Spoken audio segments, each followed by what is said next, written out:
C'est le genre de crise que les gouvernements décrivent toujours comme soudaine, temporaire et regrettable. Une perturbation par ici, une guerre par là, une route de pétrolier sous pression, quelques barils manquants, puis les prix flambent, l'inflation se propage, les banques centrales paniquent, les consommateurs sont pris à la gorge, et l'économie tout entière commence à se comporter comme si elle venait de découvrir la gravité. Mais les crises pétrolières ne sont pas des caprices aléatoires de la météo économique. Elles obéissent à une règle. Les noms changent, les drapeaux changent, les gros titres changent, mais la règle reste la même. Lorsqu'une économie moderne perd confiance dans l'approvisionnement de sa ressource la plus importante, les dégâts se propagent avec une vitesse impitoyable. Non pas parce que le pétrole est magique, mais parce qu'il sous-tend presque tout le reste. Bienvenue chez l'historien de la finance. Là où l'argent, le pouvoir et l'histoire s'entrechoquent. Et rien n'est jamais aussi simple qu'il n'y paraît. Si vous voulez comprendre pourquoi une seule perturbation pétrolière peut ébranler l'inflation, les taux d'intérêt, la politique et les marchés financiers tout à la fois, commencez par ceci. Le pétrole n'est pas une simple matière première. C'est une couche fondamentale. Il alimente les transports, le transport maritime, l'aviation, la construction, l'agriculture mécanisée, la pétrochimie, les plastiques, et une grande partie des mouvements physiques qui donnent à une économie moderne son aspect normal. C'est pourquoi les chocs pétroliers ne se cantonnent pas au secteur de l'énergie. Ils se propagent à l'alimentation, au fret, aux coûts industriels, au budget des ménages, aux attentes inflationnistes et, en fin de compte, aux politiques elles-mêmes. Les recherches du Fonds monétaire international sur les chocs d'inflation depuis les années 70 ont révélé que plus de 60 épisodes de ce type étaient liés aux crises pétrolières. De 1973 à 1979, et que même une désinflation réussie après des chocs majeurs prenait souvent des années. La première perturbation est physique, les véritables dégâts sont systémiques. Cette vulnérabilité s'est construite bien avant le premier célèbre embargo. Au cours du XXe siècle, la société industrielle s'est réorganisée autour d'un pétrole abondant. Les voitures ont remplacé les chevaux. Les autoroutes se sont multipliées. Les banlieues se sont étendues. L'aviation a comprimé les distances. Les tracteurs et les engrais ont transformé l'agriculture. Le transport, par conteneur, a rétréci le monde. La stratégie militaire s'est adaptée à une logistique mobile extrêmement gourmande en carburant. Le pétrole ne s'est pas contenté de soutenir la croissance. Il est devenu une composante à part entière de la logique même de cette croissance. Au cours des décennies d'après-guerre, en particulier de la fin des années 40 aux années 60, le monde développé a traité le pétrole bon marché et fiable, moins comme une variable stratégique que comme une donnée permanente de la vie. C'était là le véritable piège. L'avenir se construisait sur l'hypothèse que la densité énergétique, l'accessibilité financière et la disponibilité continueraient de croître de concert. Et de telles hypothèses sont merveilleusement rentables jusqu'à ce que l'histoire décide d'en présenter la facture. À la fin des années 60 et au début des années 70, le système était déjà plus fragile qu'il n'y paraissait. La production pétrolière des États-Unis, qui avait autrefois ancré le marché mondial, n'était plus le stabilisateur illimité qu'elle avait été au début du siècle. La production nationale a atteint son apogée vers 1970, la dépendance à l'égard du pétrole importé augmentait. Pendant ce temps, une part croissante de l'offre marginale mondiale dépendait de plus en plus du Golfe Persique et de la politique qui l'entourait. L'Organisation des pays exportateurs de pétrole, fondée en 1960, n'était plus un simple regroupement informel de producteurs. Elle devenait progressivement une force capable de dicter les conditions du marché. En d'autres termes, l'économie mondiale était devenue plus dépendante d'une ressource stratégique échangée à l'échelle mondiale, dont le flux était concentré dans des régions politiquement sensibles. C'est pas un détail mineur dans l'histoire économique, c'est le mécanisme même. Puis vint l'année 1973. En octobre de cette année-là, la guerre a éclaté lorsque l'Égypte et la Syrie ont attaqué Israël pendant le Kippour. Les membres arabes de l'Organisation des producteurs ont répondu au soutien occidental à Israël par des réductions de production et un embargo visant les États-Unis ainsi que plusieurs autres pays. Le résultat ne fut pas seulement une hausse des prix de l'énergie, ce fut une réévaluation des hypothèses fondamentales du monde industriel. Le prix nominal du brut a presque quadruplé, passant d'environ 3 $ le baril avant la crise à près de 12 $ au début de l'année 1974. Des pénuries de carburant, de longues files d'attente aux stations-service, des mesures de rationnement, des réductions de limitation de vitesse, des pressions récessionnistes et une inflation accélérée ont suivi dans une grande partie du monde développé. Aux États-Unis, l'inflation de l'indice des prix à la consommation a atteint 2 chiffres en 1974, tandis que la croissance s'affaiblissait et que la confiance se détériorait. Ce qui importait n'était pas seulement que le pétrole soit devenu cher, c'était que l'un des prix les plus importants au monde avait évolué d'une manière qui obligeait presque tous les autres secteurs à renégocier avec la réalité. Les coûts de transport ont augmenté. Les industriels ont payé plus cher pour leurs matières premières et leur distribution. Les agriculteurs ont fait face à des coûts de carburant et d'engrais plus élevés. Les compagnies aériennes ont souffert. Le fret est devenu plus onéreux. Les ménages ont vu une plus grande part de leurs revenus détournés vers l'énergie et les transports, laissant moins de marge pour tout le reste. Les gouvernements se sont retrouvés coincés entre un ralentissement de la croissance et une hausse des prix. Les banques centrales ont dû faire face à un choix cornélien, tolérer l'inflation ou resserrer la politique monétaire au risque d'aggraver la faiblesse économique. C'est à ce moment-là que le terme de stagflation a cessé de paraître théorique pour commencer à résonner comme un diagnostic. Les vieilles certitudes macroéconomiques de l'après-guerre ont soudainement semblé inadaptées car elles avaient été conçues pour un monde où des chocs d'offres d'une telle ampleur n'étaient pas censés dicter la marche des choses. L'histoire n'était pas de cet avis. Mais la véritable leçon de 1973 n'était pas l'embargo en lui-même. C'était la structure que cet embargo a mise en lumière. L'économie moderne était devenue si dépendante d'un pétrole abondant que même une perturbation partielle pouvait entraîner des conséquences politiques et financières en cascade à travers le système. La pénurie a été l'étincelle, la conception même de l'économie a été le carburant, c'est la règle qui sous-tend chaque crise pétrolière. Les dégâts dépendent moins de l'événement déclencheur qui fait les gros titres que du degré de dépendance déjà ancré dans le système. Une société qui se bâtit autour d'une énergie bon marché n'a pas besoin de manquer de pétrole pour souffrir. Il lui suffit de perdre l'assurance que l'approvisionnement restera stable à un prix acceptable.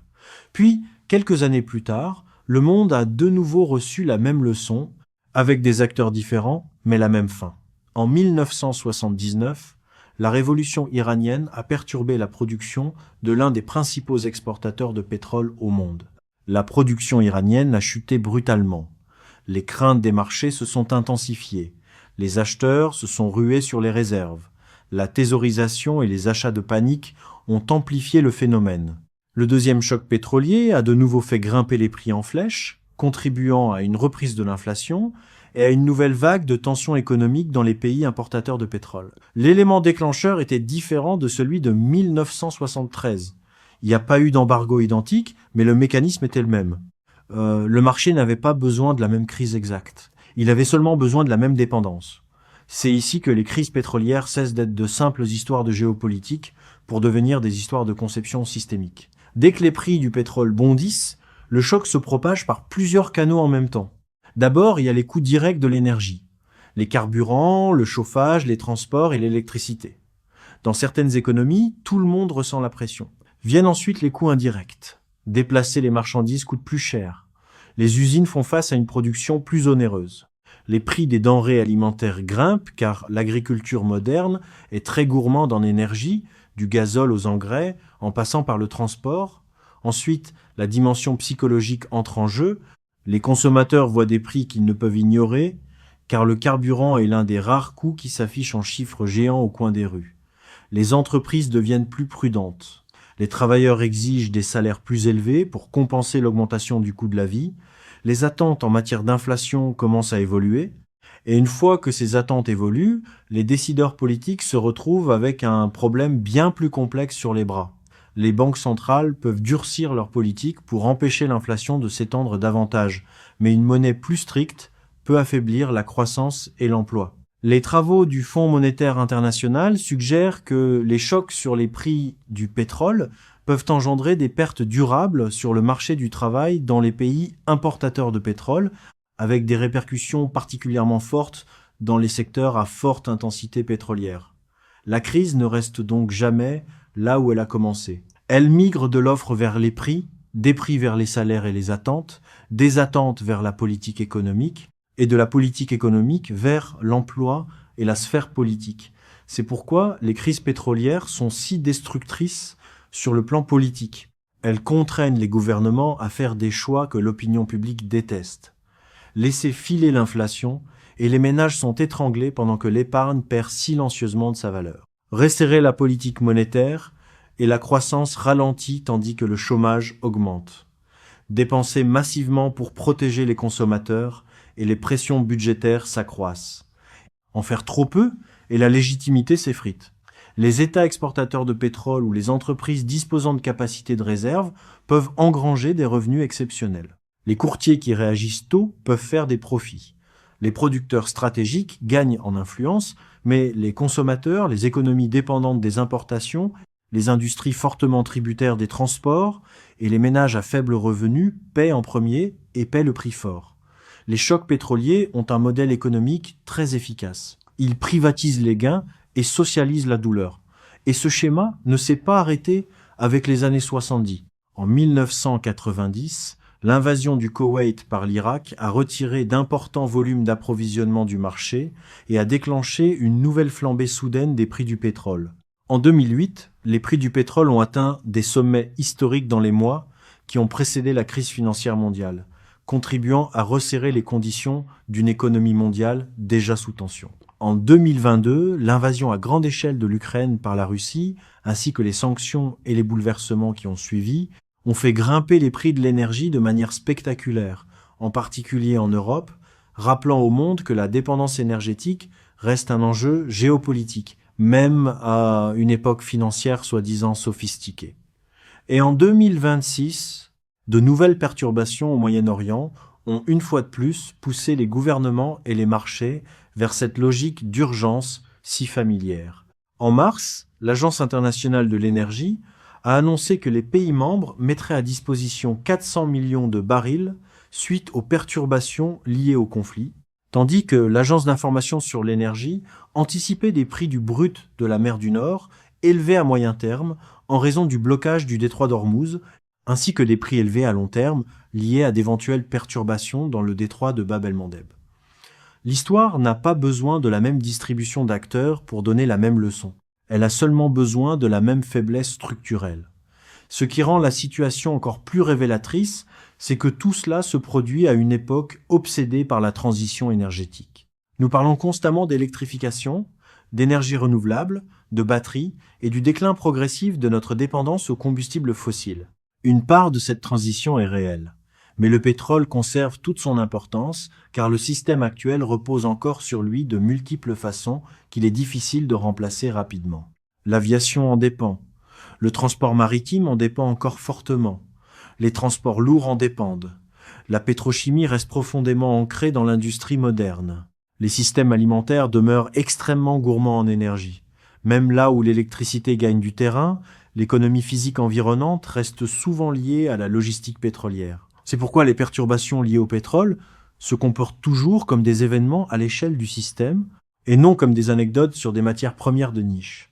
Les travaux récents de l'Agence internationale de l'énergie sur la protection des ménages et des gouvernements contre les chocs pétroliers le démontrent, indirectement.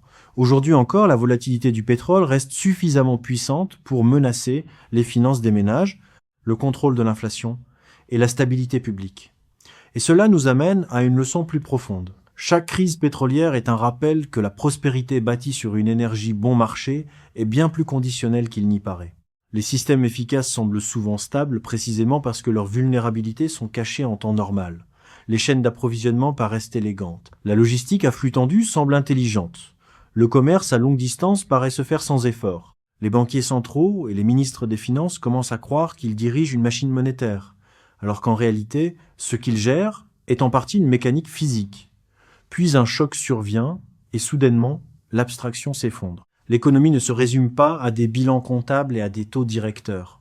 Elle est faite de navires, d'oléoducs, de raffineries, de points d'étranglement, de réservoirs de carburant, de moissonneuses, de camions et de chimie. Lorsque le flux d'une ressource vitale est menacé, le système financier ne plane pas au-dessus du problème. Il le transmet.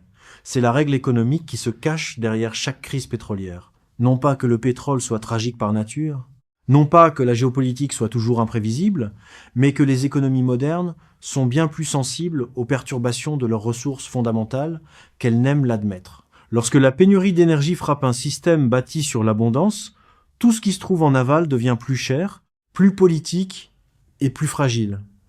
L'élément le plus coûteux d'une crise pétrolière n'est pas le baril en lui-même. C'est l'illusion que le système était moins dépendant qu'il ne l'était en réalité. Alors la prochaine fois qu'un choc pétrolier surviendra, déguisé en urgence, rappelez-vous ce que vous êtes réellement en train de regarder. Vous regardez une dépendance cachée devenir visible.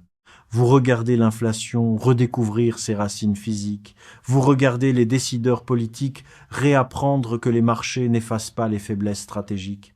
Et vous regardez ce même schéma structurel qui fait écho depuis 1973, puis 79, 90, 2008, 2022 et maintenant jusqu'en 2026. L'élément déclencheur change, mais pas la règle. Si cela vous a offert une nouvelle perspective, abonnez-vous à cette chaîne. L'histoire détient les réponses. Je vous montrerai où chercher.